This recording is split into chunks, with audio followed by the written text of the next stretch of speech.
Bueno, como decía nuestro hermano, vamos a tratar de considerar lo que la palabra de Dios nos habla en la carta del apóstol Pablo a Tito. Ahí está, perfecto. Bueno, muy bien. Vamos entonces, Tito capítulo 2, solamente vamos a leer 2 versículos o 3. Versículo 11, vamos a empezar el versículo 11 porque es pertinente que tengamos un conocimiento profundo de lo que la palabra de Dios nos dice, ¿no? Y tener el texto y el contexto para poder entenderlo un poquito mejor. Desde ya les agradezco la invitación y no me inviten más cuando juega Racing, por favor. Un caos llegar, fue difícil. Vine con mi esposa, así que me siento respaldado por mi esposa para poder entregar el mensaje. Así que estoy agradecido a Dios por la invitación y también por el privilegio de poder compartir con ustedes y aprender juntos. No es que yo lo sé todo, pero quiero con ustedes aprender. Quiero expresar lo que el Señor me estuvo hablando a través de lo que he leído, algunos comentarios también, y que juntos podamos compartir las expectativas que tenemos en esta manifestación gloriosa que nos habla el apóstol Pablo escribiéndolo a Tito. Bueno, capítulo 2, versículo 11. Yo quiero leer el versículo 11 también. Dice, porque la gracia de Dios se ha manifestado para salvación a todos los hombres. ¿A quiénes se manifestó la gracia de Dios? Solamente a los hombres, las mujeres no. Ajá, ahí hombre es genérico, ¿no? Sí. Así que hombres y mujeres. Me adelanto en algunas cositas porque tenemos que aprender juntos. Somos una familia. ¿Qué es la gracia de Dios? Muy bien, regalo. ¿Y qué es el regalo de Dios? Jesucristo. Jesucristo es el regalo de Dios. Palabras maravillosas.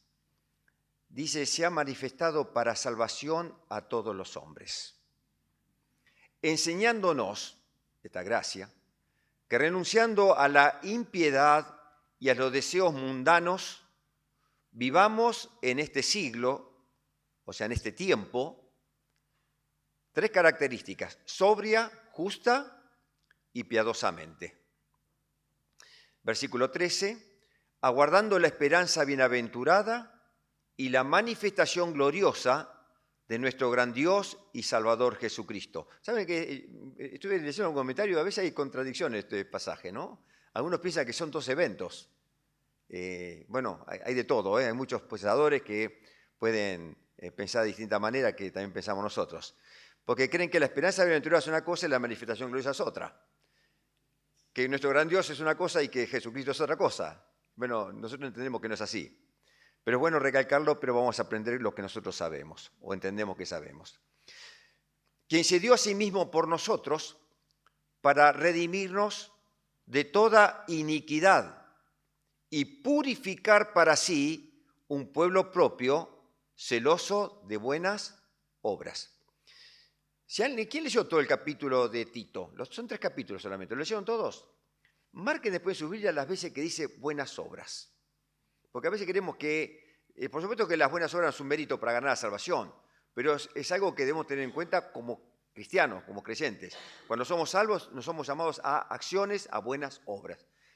Márquenlo, que muchas veces lo marca el apóstol a Tito, Timoteo, en todas sus epístolas. Bueno, este capítulo 2 es maravilloso. La verdad que doy gracias a Dios por haberme invitado a considerar esto, porque uno a veces aprende algunas cosas en forma un poco superficial, las conoce así, pero cuando le dan la responsabilidad de dar un mensaje, bueno, uno se mete un poquito más, ¿no? Es lo que dice, es lo que a veces digo y a veces no hago. Todo cristiano debe leer la Escritura, debe leer las Escrituras, ¿sí o no? ¿Y alcanza con eso? No. Muy bien, vamos bien. ¿Qué se necesita? Estudiar lo que dice el texto. ¿Y alcanza con esto? Cuando estudio lo que dice el texto, me lleno de, acá en intelecto, ¿qué necesito hacerlo? Amén. Que esa palabra de Dios surja efecto en mi vida para que me cambie. Cuando la palabra de Dios, soy lleno de la palabra de Dios y me cambia, entonces ¿qué puedo hacer? Puedo entregar el mensaje, porque nadie puede hablar lo que no tiene. Tiene que hablar lo que tiene. Porque ¿cómo dijo el Señor? De la abundancia del corazón, abre la boca. Así que nosotros, ojalá que nuestra boca se llene de Cristo. Bueno, en este capítulo 2, que hemos leído solamente unos versículos, Pablo concentra la atención de Tito sobre la vida familiar e individual. Da mandamientos relativos a la conducta adecuada de 5 clases de individuos: ancianos, ancianas, mujeres jóvenes o esposas jóvenes, hombres jóvenes, de los cuales Tito debe ser un ejemplo, y esclavos. 5 clases de personas. El énfasis, evidentemente, sobre la familia está marcado en los versículos 4 y 5. Dice que las mujeres ancianas deben ocuparse en enseñar a las más jóvenes. ¿A qué? A amar a sus maridos y a que amen a sus hijos. Puesto que Tito es el hombre que debe entregar las instrucciones de Pablo con respecto a los 5 grupos, el apóstol empieza, miren, en el capítulo 2, versículo 1, miren lo que dice ahí. Pero tú habla lo que está de acuerdo, ¿con qué? Con la sana doctrina. En otra expresión dice, pero en cuanto a ti, habla lo que está en conformidad con la sana doctrina. Hablar conforme a la sana doctrina. ¿Qué es sana doctrina? ¿Qué es una doctrina? Es una enseñanza. Enseñanza. Es una linda palabra doctrina para veces, pero que sepamos que es una enseñanza. Por eso hay grupos de personas en nuestros tiempos, en los grupos políticos, que hay una doctrina que marcan a ese grupo de personas. Ustedes han escuchado muchas veces, de tan variados grupos de políticos que hay, pero uno que permanece por mucho tiempo, que es la doctrina justicialista, le dice, ¿verdad? ¿En qué se basa? Bueno, en algunos conceptos que ellos dicen hay que hacer esto, esto y aquello. Por supuesto, del dicho al hecho hay un largo trecho. La vida de Tito y su enseñanza deben marcar un agudo contraste con la de los enemigos de la fe. El versículo 16 del capítulo dice, profesan conocer a Dios, pero con los hechos que hacen, lo niegan, siendo abominables y rebeldes, reprobados en cuanto a toda buena obra. ¿Cómo podemos conocer que una persona es cristiana? ¿Cómo nos pueden conocer como que somos cristianos? ¿Porque decimos que somos cristianos? ¿Cómo? Exactamente. ¿Quién dijo conducta? Perfecto. Conducta. Hay una... Bien, exactamente, pensaba en eso. Por las acciones.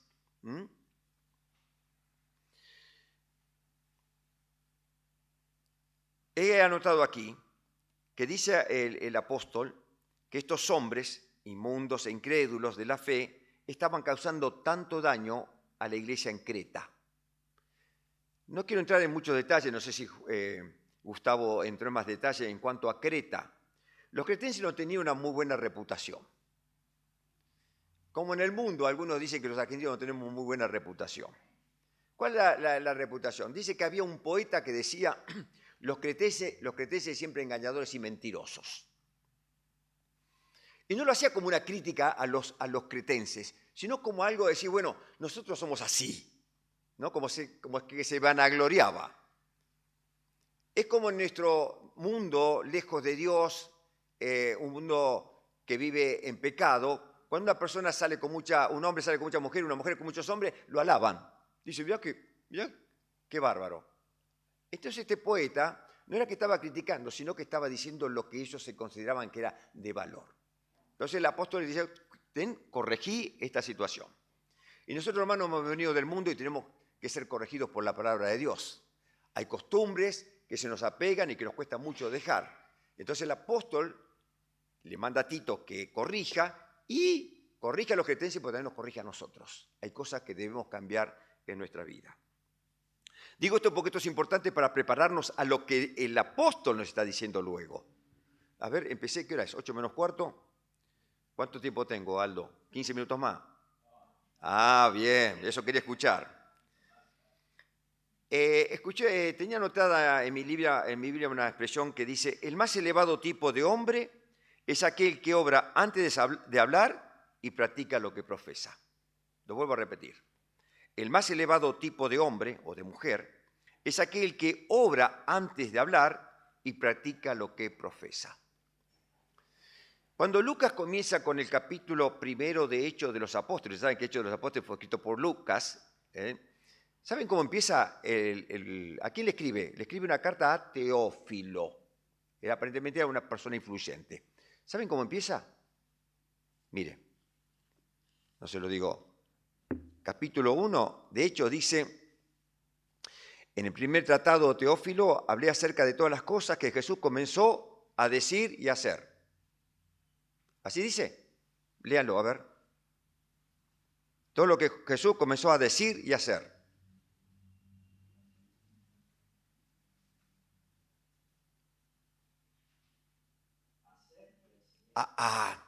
Me equivoqué. Y a veces nosotros comenzamos a decir y a hacer, pero Jesús dio un ejemplo de lo que comenzó a hacer y a decir. Primero los hechos, luego las palabras. Esta es la clave de todo lo que sigue, después lo que vamos a considerar capítulo 2:10, y vamos a cortar un poquito. Pero en cuanto a esta carta, se menciona de estas mismas, diciendo de esta enseñanza, que no se pueden separar de su contexto, ni deben ser disociadas del sentido general de las enseñanzas de las Escrituras. Tito 2:1, que lo hemos leído recién, vamos otra vez ahí a Tito. En cuanto a ti, dice, pero tú habla lo que está de acuerdo con la sana doctrina, que los ancianos sean sobrios, serios, prudentes, sanos en la fe, en el amor y en la paciencia. No se puede disociar de versículo 10 y 11. A ver, 12 y 13. Enseñándonos que renunciando a la impiedad y a los deseos mundanos, vivamos en este siglo sobria, justa y piadosamente, aguardando la esperanza bienaventurada y la manifestación gloriosa de nuestro gran Dios y Salvador Jesucristo. Con esto en mente, entonces, trataremos de ordenar los pensamientos y despertar, como despertó la carta en aquellos cristianos, también que despierte en nosotros hoy cuál es nuestro principal objetivo en la vida y cuál es el estímulo para llevarlo a cabo. ¿Qué estímulo tendremos? Lo primero que nos enseña la Escritura es que debemos poner nuestra mirada en Jesús, la vista puesta en el cielo, de donde vendrá nuestro Salvador Jesucristo. Dice, aguardando la esperanza bienaventurada. Y ahora vamos a entrar un poquito más en detalle. ¿Qué quiere decir esto de poner la vista en el cielo? Yo notaba acá mientras preparaba el mensaje, vamos a estar como los astrónomos mirando el cielo y las estrellas, a ver de dónde viene el Señor. ¿Y vamos a estar estáticos y dejando de lado un montón de cosas? No está diciendo eso el apóstol. Evidentemente, el apóstol quiere manifestar otra cosa. Nuestra conducta o manera de vivir debe estar de acuerdo con el llamado de Dios. ¿Estamos de acuerdo? ¿Cómo nos llamó Dios?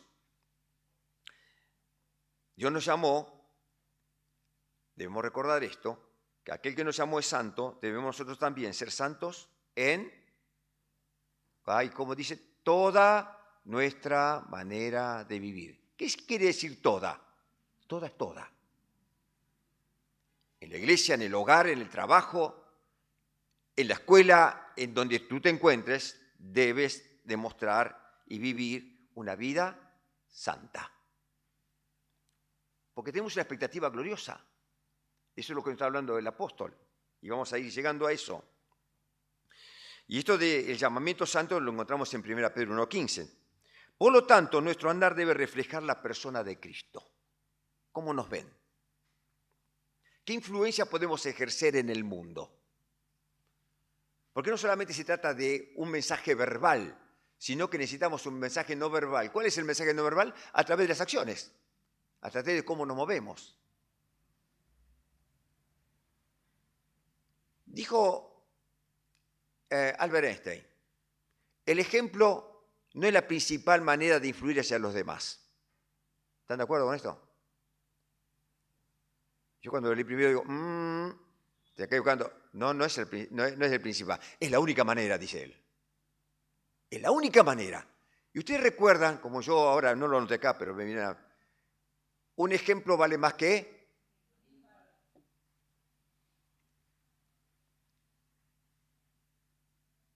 La instrucción tiene 3 tiempos en lo que está hablando el apóstol en ese pasaje que leímos, enseñándonos que renunciando a la impiedad y a los deseos mundanos. pasado, presente y futuro. Y dos caras, negativa y positiva. El pasado es, fíjate lo que dice, renunciar. O mejor dicho, habiendo renunciado o renunciando. El presente es vivir y el futuro es aguardar. Versículos 2 y 13. La impiedad y los deseos mundanos pueden y tienen que ser negados. Dice el apóstol Pedro, basta ya esta forma de vivir como agradaba a los gentiles. Basta ya. Sino que como aquel que nos llamó es santos, sed vosotros también santos en toda vuestra manera de vivir. Desafortunadamente, muchos hijos de Dios han fallado en esto y en efecto niegan al Salvador por su conducta mundana. Dijimos recién, por su fruto los conoceréis. Uno ve, yo soy cristiano, y después ve que se insulta a otro, se pelea con aquello, maltrata a su mujer, maltrata a los hijos, pero va a la iglesia impecable y dice, yo soy cristiano. ¿Qué efecto tiene eso? Ojalá que el Señor nos hable en nuestros corazones para que tengamos una conducta conforme al llamamiento con que Él nos ha llamado. Porque hay motivos por el cual vivir así. El gran testimonio y ambición de Pablo viene a la mente porque para mí el vivir es Cristo. ¿Es para vos el vivir Cristo? Ojalá que lo reflejemos en nuestra vida. Ahora, ¿cómo vivir esta forma de vivir de Cristo? Hay tres palabras que nos dan la manera de vivir esta vida. Dice sobria, justa y piadosamente. ¿Qué significa sobria? Es interesante la palabra sobria. La palabra sobria en el original significa toda influencia, libre de toda influencia embriagante. Una persona que está alcoholizada o drogada no es sobria, ¿verdad? Está bajo los efectos de ese estupefaciente. La palabra sobria significa con la mente controlada, cordura, sensatez, enfocada en Cristo. Pero dice más, justa. Es la actitud hacia las demás personas, cómo actuamos con las demás personas. Debemos tener un trato justo. Y piadosamente, la palabra piadosamente, o piedad, o pía, significa dar, como nosotros, es el momento de la conversión.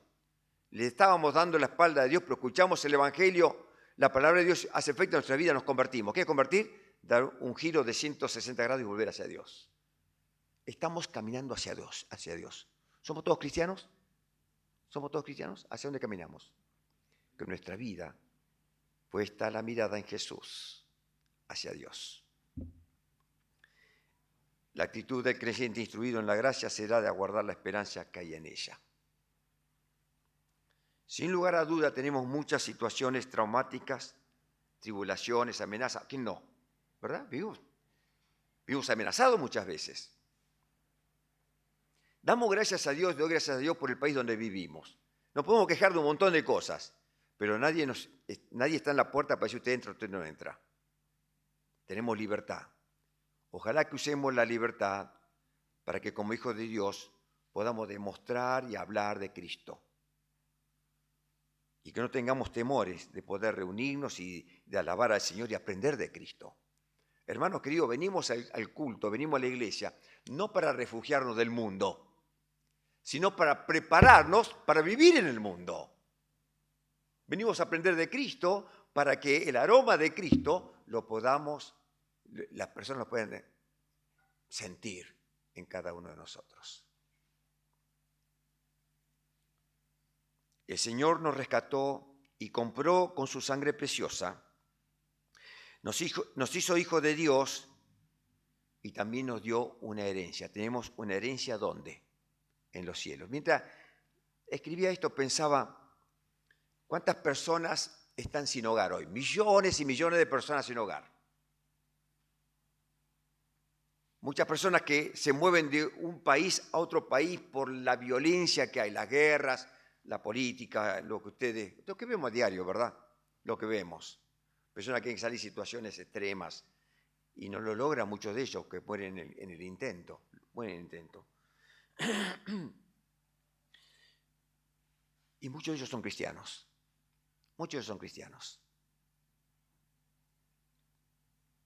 Pasamos por pruebas. ¿Y qué es la prueba? La prueba la da Dios para que nos vaya puliendo. Y dice un pasaje que quiero compartir con ustedes en Lucas 23, 26, se lo leo, que hablan que después de haber torturado al Señor en el pretorio y después lo llevaban para ser crucificado, pasaba un hombre, dice, cuando le llevaban, tomaron a cierto Simón de Cirene, que venía del campo, y le pusieron la cruz encima para que la llevara detrás de Jesús. Me encantó esta expresión. Para que la llevara la cruz, ¿dónde? Detrás de Jesús.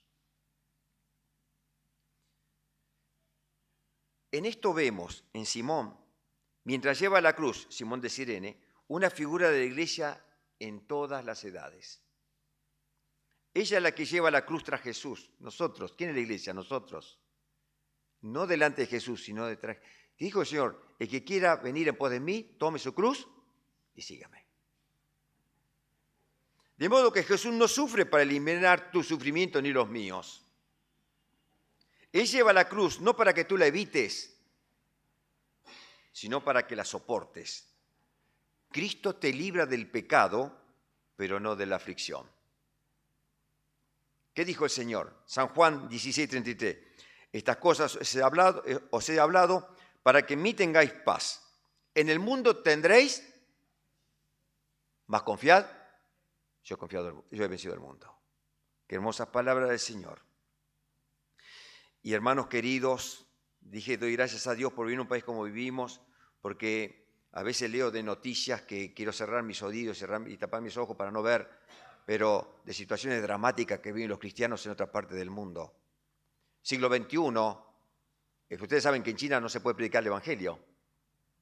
¿Y el que sabe cuál es el crecimiento más grande de cristianos en el mundo? China. Son perseguidos, no se puede hablar del Evangelio, pero se han introducido hermanos, han predicado el Evangelio y hay una maravillosa iglesia de Cristo.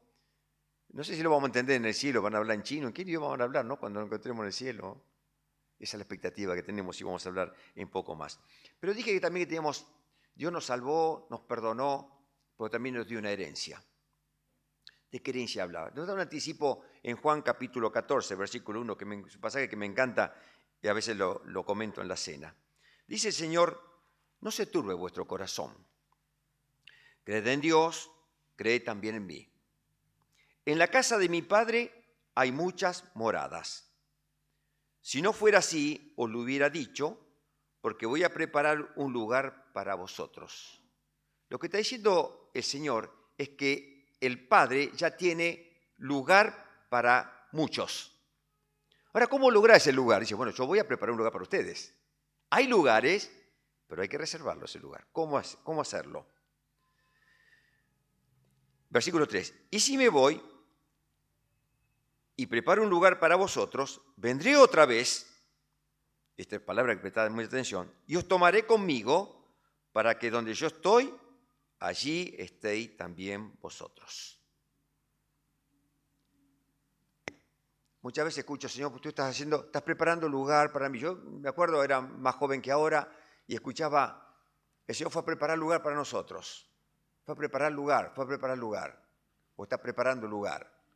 El Señor fue una vez a preparar lugar. ¿Qué significaba preparar lugar? Ir a la cruz. Nadie podía ir con él. Los discípulos estaban consternados porque dijeron, Señor, ¿por qué no te podemos seguir? Porque el Señor iba a la cruz y él tenía que ir solo a la cruz. No le podían acompañar los discípulos. Y el ir a la cruz era abrir la puerta al cielo para que nosotros podamos, a través de la fe y el arrepentimiento, tener un lugar en los cielos. La pregunta entonces es, ¿por qué tenemos que pasar por tantas pruebas? Bueno, dijimos para probar nuestra fe. Y puse acá, la prueba es como un metal que se comienza a bruñir o a pulir. ¿Alguno tuvo alguna vez en la mano un metal de bronce o algo de bronce? ¿Vieron que se oscurece? Entonces usted puede agarrar algo como el brazo era estoy haciendo una publicidad ahora. y empieza a frotarlo. ¿Y qué empieza? Empieza a brillar. Lo pule y brillar. ¿Hasta cuándo se pule? Hasta que brilla y forma como un espejo. Y medio se refleja aquí, la imagen de quién. Del que la pule, ¿verdad? Una pule, mira, medio. Así hace el Señor con nosotros, el gran pulidor. Nos va puliendo. ¿Hasta cuándo? Hasta que la persona de Cristo se refleje en nosotros. Que bueno, hermano, podríamos decir, Señor, que me sigas puliendo para que tu persona se refleje cada vez más en mí. Esa es la manera de vivir que debemos vivir como hijos de Dios, reflejando la persona de Cristo. Nuestra teología cobra valor solamente cuando sobrevive a los embates del dolor. Y la teología que es sana nos lleva a través del dolor a una experiencia más plena de Cristo. Decía mi hermano cuando entré, ¿a qué venimos? ¿A conocer más de Cristo? ¿Venimos a eso o no? ¿Podemos conocer en la iglesia, en casa de Cristo? Por supuesto que sí. Pero en la iglesia, dice, ¿cómo dice ese pasaje? Para que con todos los santos podamos ver la altura, la profundidad, la largura del amor de Cristo. ¿Y eso dónde es? Cuando somos tan congregados. Cuando somos tan congregados. Y por lo tanto, al tener una experiencia más plena de Cristo, vemos la esperanza, el amor y el gozo. Pero también tenemos estas palabras de aliento. ¿Cómo vivir una vida así en un mundo tan hostil a Dios? Tantas personas que se burlan de nosotros por nuestra fe. ¿Cómo podés vivir ahí? Bueno, dice el apóstol, pero también tenemos, dice, aguardando la esperanza bienaventurada y la manifestación gloriosa de nuestro gran Dios y Salvador Jesucristo. ¿Qué está diciendo el apóstol? La palabra aguardando tiene un significado activo. Si yo salgo de acá y tengo que esperar el colectivo y hay una parada donde me puedo sentar, no estoy ahí, corro a ver el colectivo. Me siento y espero que venga. No es lo mismo con el creyente, no se sienta a que venga. Es un significado activo. No es una espera pasiva. Fíjese lo que pasó con los hermanos en Tesalónica, más o menos era así. Habían recibido que el Señor iba a venir, ¿y qué hicieron los hermanos? Empezaron a renunciar a sus servicios, a sus trabajos. No, ya viene el Señor, ¿para qué voy a seguir trabajando? Que trabaje otro. No, viene de nosotros, sí, viene de Cristo. Vas a mandar el telegrama, no voy más a trabajar. Eso estaban haciendo. ¿Y qué pasó? Produjo realmente un caos económico en la iglesia, porque esos hermanos no trabajaban y ¿qué pasaba? No podían comprar la comida. ¿Qué dijo el apóstol? El que no quiere trabajar, son palabras duras, ¿no? Hoy no sería muy popular el apóstol Pablo, ¿eh? El que no quiere trabajar, que tampoco coma. No es que no tiene trabajo, no quiere trabajar, dice, ¿eh? Otra cosa distinta que, bueno, que haya una situación difícil y que uno no pueda conseguir trabajo, pero bueno, el Señor siempre da los motivos para poder arreglárnoslos. Bueno, entonces es una expectativa, no es pasiva, sino ansiosa, emocionante, que embarga toda la vida, aguardando. ¿Cómo estamos aguardando al Señor? O decimos, bueno, cuando venga, que venga. En el programa escatológico de Dios, es el primer evento que ocurrirá para el cual no se necesita esperar el cumplimiento de ninguna señal.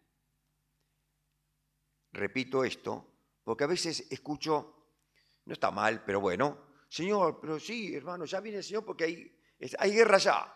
Se movió, hubo un terremoto acá. Yo digo, siempre hubo terremotos, siempre hubo guerra.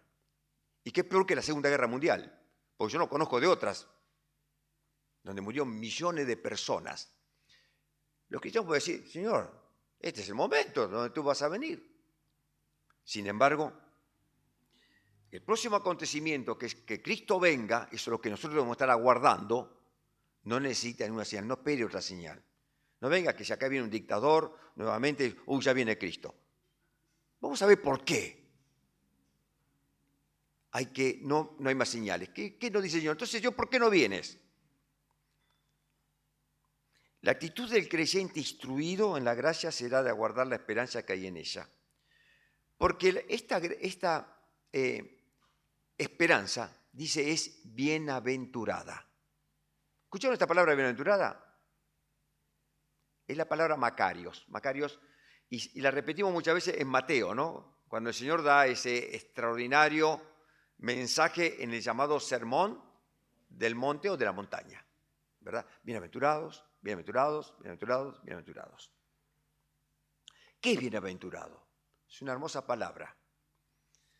Y muchos la han querido traducir de muchas maneras. Dice, una montaña de felicidad, dijeron algunos. Un montón de bendiciones y bendiciones. Digo yo, ¿con qué me quedo? Bienaventurados los que tienen hambre, dice, ¿y puede estar feliz uno que tiene hambre? Dice, hambre y sed de justicia. ¿Puede estar feliz? En medio, John Stott, con el cual leo algo de John Stott, me encanta, me encanta. Dice, no es lo que nosotros sentimos, sino cómo nos ve Dios. Y estoy más de acuerdo con esto. ¿Cómo me ve Dios? En situaciones así, soy un bienaventurado. Una esperanza bienaventurada. Macarios. Muchas bendiciones acompañan la realización de esta esperanza. Y da cuenta entonces que lejos de ser una persona sombría, el cristiano, a pesar de su sobriedad, porque sobria, justa y piadosamente, es la única persona verdaderamente feliz. Recuerdo el pasaje en Tesalonicenses, capítulo 1, donde aquellos creyentes en Tesalónica habían recibido a Cristo. Miren cómo recibieron la palabra. A ver, porque versículo 9, porque ellos mismos cuentan de nosotros la manera en que nos recibisteis y cómo os convertisteis de los ídolos a Dios para servir al Dios vivo y verdadero, y esperar de los cielos a su Hijo, el cual resucitó de los muertos, a Jesús, quien nos libra de la ira venidera. Pero yo quería otro pasaje, porque me vino ahora, no que lo tenía anotado, donde dice,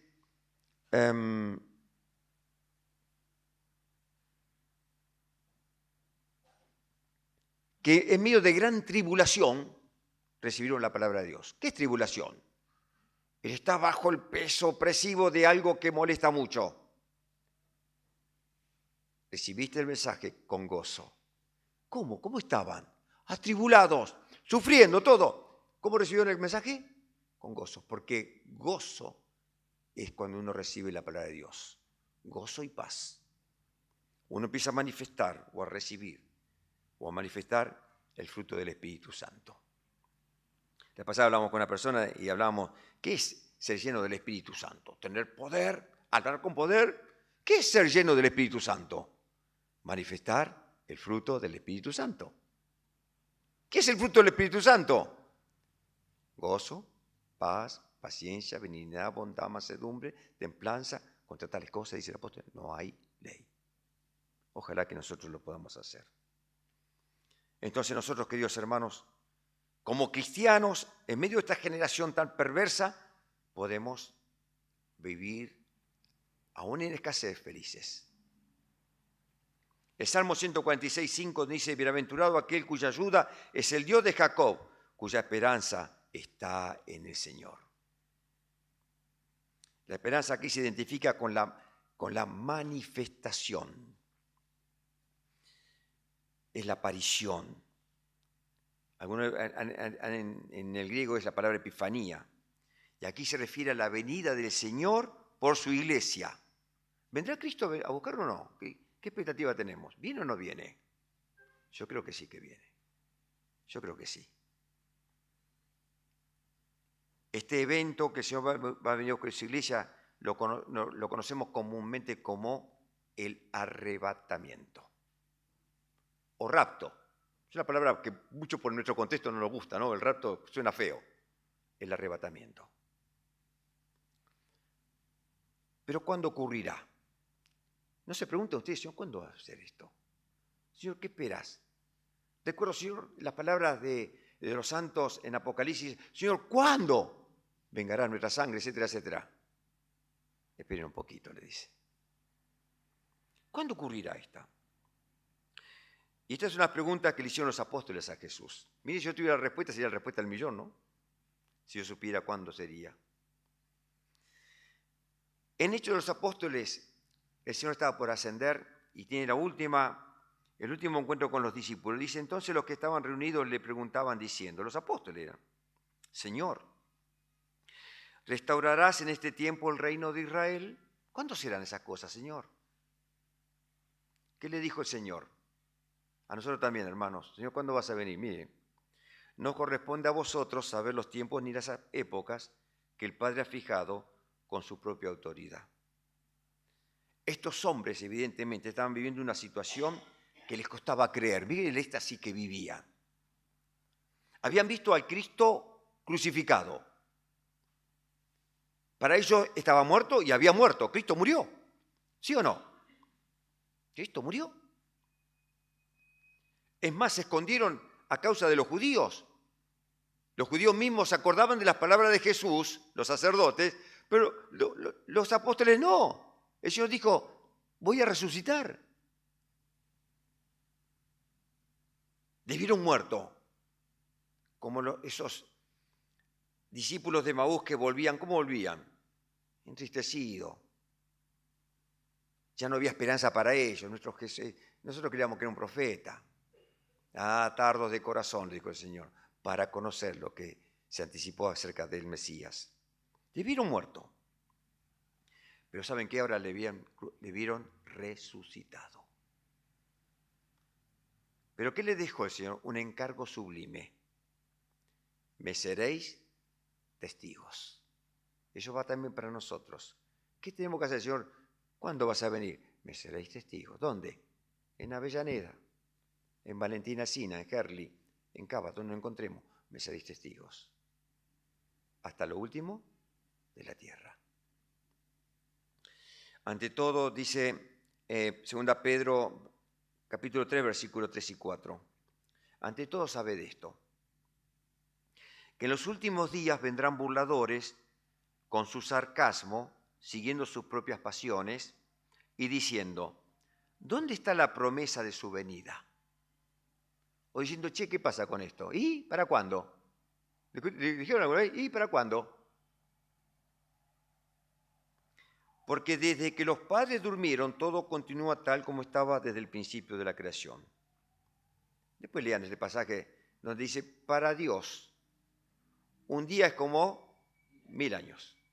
Es mucho 1000 años, ¿verdad? Y 1000 años como un día. Eso está en el determinado consejo y autoridad de Dios.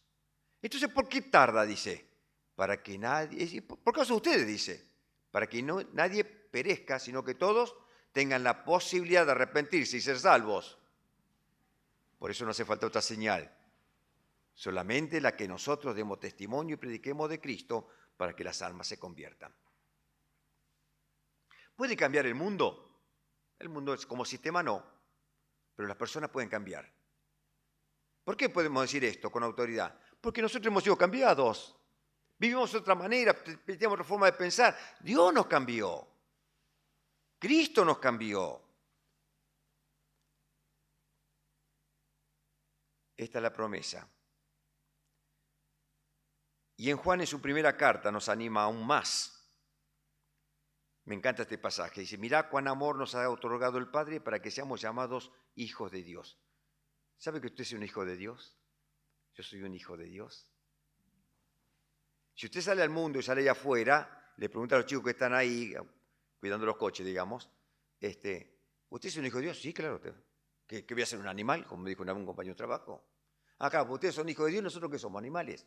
¿Por qué? Porque ellos asociaban hijo de Dios con seres humanos, o cristiano con seres humanos. Pero dice el apóstol que por el gran amor del Padre, que seamos llamados hijos de Dios. Y eso somos. Por eso el mundo no nos conoce, porque no le conoció a Él. Amados, ahora somos hijos de Dios y aún no se ha manifestado lo que habremos de ser. Pero sabemos que cuando Él se manifieste, seremos semejantes a Él porque le veremos como Él es. Y esta esperanza tiene una potencia purificadora o santificadora, si le parece bien. Dice así, el versículo 10, y todo el que tiene esta esperanza puesta en Él se purifica así como Él es puro, como el Señor es puro. Teniendo siempre presente que el Señor viene, debemos tener una vida que honre el buen nombre de nuestro Señor. Estaba leyendo un comentario que decía, mire, si usted está por recibir una visita, alguien va a venir. Usted se prepara de otra manera, ¿verdad? Yo le voy a invitar a Aldo a mi casa y bueno, vamos a preparar, ordenar la casa, preparar la mesa, vamos a comer algo. Uno se prepara para ese evento. El Señor va a venir. ¿Cómo nos preparamos? ¿Cómo nos preparamos? Por tanto, puesto que tenemos alrededor nuestro tan grande nube de testigos, despojémonos de todo peso y del pecado que tan fácilmente nos envuelve y corramos con paciencia la carrera que tenemos por delante.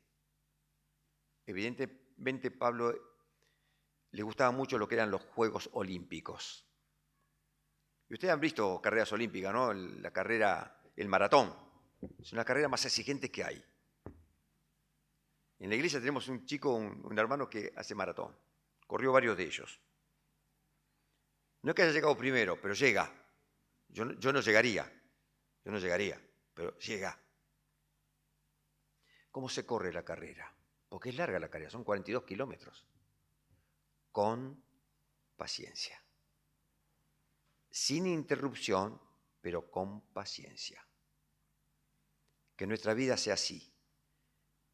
No dejar espacios en blanco, sino llenar todos esos espacios con paciencia, hasta llegar a la meta. ¿Cómo podemos hacer esto? ¿Qué es lo que mira el maratonista? Sale de un lugar y él enfoca su mirada en la llegada. Ahí enfoca su mirada. Puesto los ojos en Jesús, el autor y consumador de la fe, quien por el gozo puesto delante de él soportó la cruz, menospreciando la vergüenza, y se ha sentado a la diestra del trono de Dios. Considerad, pues, a aquel que soportó tal hostilidad, Jesús, tal hostilidad de los pecadores contra sí mismo, para que no os canséis ni os desaniméis en vuestro corazón. Dijimos al principio, vida cristiana, conducta cristiana, en vistas a, aguardando. La gran preocupación de los tesalonicenses, ¿se acuerdan?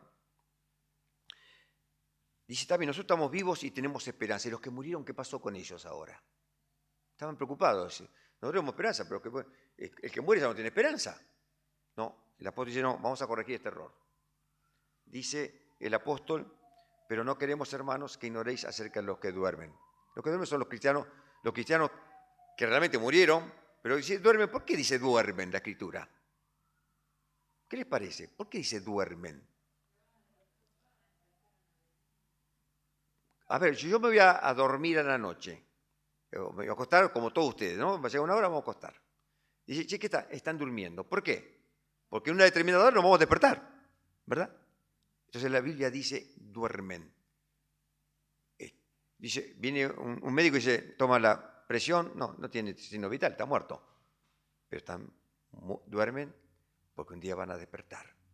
Dice, no ignoréis acerca de los que duermen. Para que no os entristezcáis como nosotros que no tienen esperanza.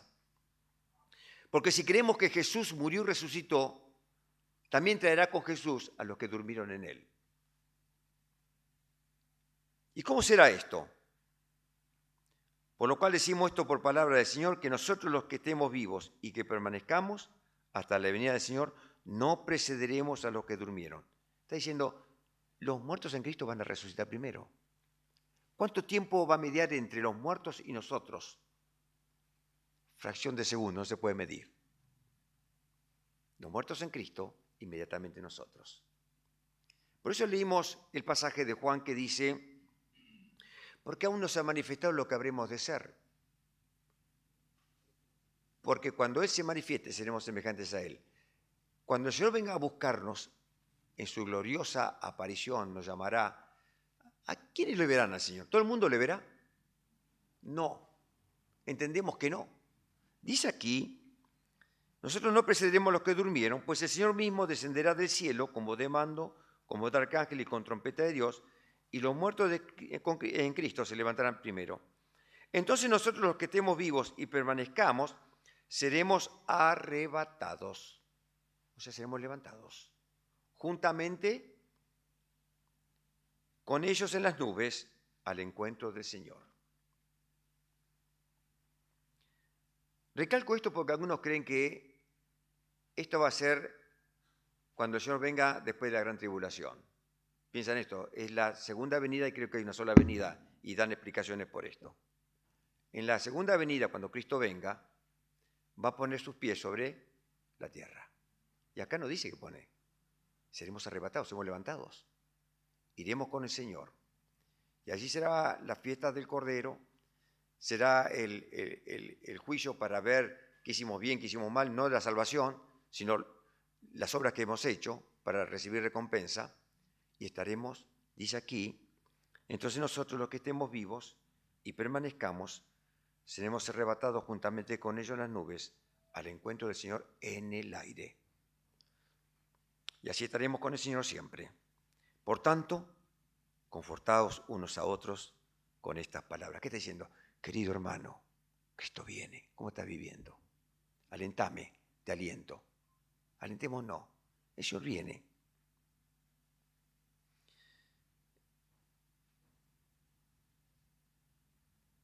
La manifestación gloriosa de nuestro gran Dios y Salvador Jesucristo. Le dije que había personas que decían, bueno, ¿quién es? ¿El Padre, el Hijo? ¿Quién viene? Evidentemente, el que se va a manifestar es aquel que dijo, vendré otra vez y os tomaré a mí mismo para que donde yo estoy, ustedes también estén. ¿Quién dijo estas palabras? El mismo Señor. Y el que se manifestó a nosotros fue el Señor. La esperanza un día, queridos hermanos, se convertirá en realidad. Mientras tanto, pensemos como aquel hombre, creo que esta palabra de Lutero, lo menos lo tengo entendido así, quien dijo, si supiera que mañana estallaría el mundo, igual plantaría mi manzano. Algunos lo transliteraron y dijeron, si yo supiera que mañana viene Cristo, estaría todavía sirviendo y haciendo lo que Él me dijo que hiciera, hasta que me lleve. Vive la vida cristiana con pasión. Vive a Cristo en ti y espera su llamado en el momento que solo Él disponga. Entonces, como creyentes, la gracia nos enseña a esperar la manifestación de la gloria de nuestro gran Dios y Salvador. En la primera venida que vino el Señor, la carne del Señor sirvió para cubrir su gloria. Solamente 3 apóstoles o discípulos vieron la gloria del Señor en la manifestación en aquel lugar que marcó la vida de Pedro. Vendrá con cuerpo humano, otra vez, pero con la gloria descubierta, como en el monte de la transfiguración, como en el camino de Damasco cuando lo vio el apóstol Pablo. Aquella gloria se verá abiertamente cuando venga por su iglesia. Y terminé con estas palabras. Apocalipsis 22:20. El que testifica estas cosas dice, sí, vengo pronto. ¿Quién dice esto? El Señor. ¿Y nosotros qué decimos? Amén. Ven, Señor Jesús, ven pronto. Que esta expectativa gloriosa, Cristo viene. Tenemos un hogar para ello. Mientras tanto, hermanos, vivamos justa y piadosamente. Sobria, justa y piadosamente. Porque esto es para el pueblo de Dios, es para los cristianos. Aquellos que no han creído tendrán una horrible expectativa que después hablará nuestro hermano de los sellos, el tribunal, el gran trono blanco, los juicios que menciona Apocalipsis. Pero eso no es para nosotros. Es bueno que lo sepamos, pero somos salvados de eso. Vivamos la vida cristiana con pasión y que reflejemos a Cristo en cada una de nuestra vida, en nuestro diario andar. Amén. Agradecidos a Dios, hermanos queridos, por la palabra que hemos compartido hoy y hacemos nuestras las palabras del apóstol Pablo. Aguardando la esperanza bienaventurada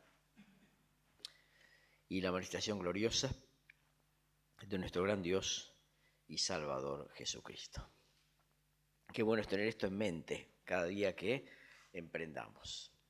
Cómo nos ayuda, cómo nos vigoriza pensar que puede ser hoy y que este es nuestro norte. Nosotros no esperamos que el dólar baje, no esperamos variables de otra naturaleza, esperamos lo que hemos leído y considerado hoy. Así que Dios nos ayude para poder vivir de esta manera. Gracias, Ernesto, por tu visita, por el mensaje tan claro, tan didáctico, tan enfático, que nos ha hecho mucho bien a nosotros. Vamos a ponernos de pie, orar al Señor y terminamos así nuestra reunión. Gracias, Padre, te damos por la esperanza bienaventurada que tenemos. Esperamos que Cristo nos llame con voz de mando, con voz de arcángel y con trompeta de Dios, para recibir al Señor en el aire, y así estaremos siempre con el Señor. Ayúdanos, Padre, a poder vivir movidos, motorizados por esta enseñanza, por esta expectativa. Señor, que las cosas de acá no nos opacifiquen la visión y tengamos muy en claro, Padre amado, que esto es lo que esperamos. Ayúdanos, Padre, a vivir, como dice tu palabra, justa, sobria y piadosamente. Bendice a la iglesia en este lugar, Padre. Bendice a la iglesia en la República Argentina, para que podamos, Padre, vivir con esta gloriosa expectativa celestial. Bendice a los hermanos que han faltado por motivos de salud, aquellos que están disfrutando un tiempo de vacaciones y aquellos que no sabemos por qué no han venido, oramos por ellos y que mañana, Padre, nos gocemos todos celebrando la cena del Señor, anunciando la muerte de Cristo hasta que Él venga a buscarnos. Gracias, Padre, por nuestro hermano Ernesto, bendícele en su ministerio, bendice su hogar, su familia y sigue utilizándole para tu gloria donde tú le convoques. Señor, acompáñanos conmigo a casa en esta noche, te lo pedimos en nombre de Cristo Jesús. Amén.